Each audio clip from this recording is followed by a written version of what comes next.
அழகே அழகு சீரியல்ல அடுத்து வர எபிசோட்ல நம்ம லக்ஷ்மி இருந்துட்டு தேவையில்லாம மதிக்கிட்ட வந்து சண்டை போடுறாங்க.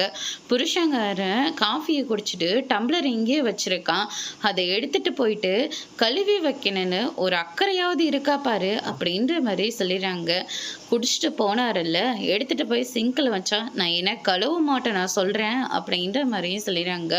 இந்த வாய் எதுக்கு தான் இப்படியெல்லாம் இருக்கோ, என்னன்னு தான் உங்க அம்மா உன்னை வளர்த்தாங்களோ அப்படின்ற மாதிரி சொல்றாங்க.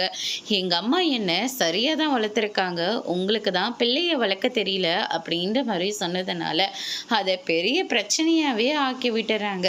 சுரேஷ் வந்த உடனே அழுந்து ஆர்ப்பாட்டம் பண்ணி எனக்கு பிள்ளைய வளர்க்க தெரியலன்னு சொல்லி உன் பொண்டாட்டிக்காரிய சொல்றாடா அப்படின்ற மாதிரி சொல்லிடுறாங்க.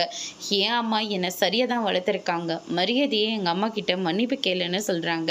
அதுக்கு அடுத்ததா மதி இருந்துட்டு என்னாலலாம் மன்னிப்பு கேட்க முடியாது அப்படின்ற மாதிரி சொன்னதுனால ஒரு மன்னிப்பு கேட்கறதுனால என்ன ஆயிட போகுது அப்படின்னு சொல்லிட்டு மலர் ஒரு பக்கம் சொல்றாங்க. மன்னிப்பு கேட்டு கேட்டு தான் நீங்க இப்ப இவங்கெல்லாம் தூக்கி மிதிக்கிற அளவுக்கு நீங்க ஆளாக்கி இருக்கீங்க.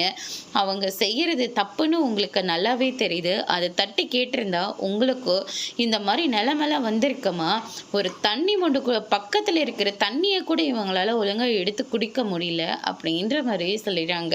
அதுக்கு அடுத்துதான் வந்து பார்த்தீங்கன்னா மன்னிப்பு கேட்டால் இந்த வீட்டில் இரு, இல்லாட்டி உன் வீட்டுக்கு போயிட்டே இரு அப்படின்ற மாதிரி சொன்னதுனால கழுத்தை பிடிச்சி மதியை வெளியே தள்ளுறாங்க. ஊரே வேடிக்கை நின்று பார்த்துட்டு இருக்கு. அதோட பிரம முடிச்சிருக்காங்க.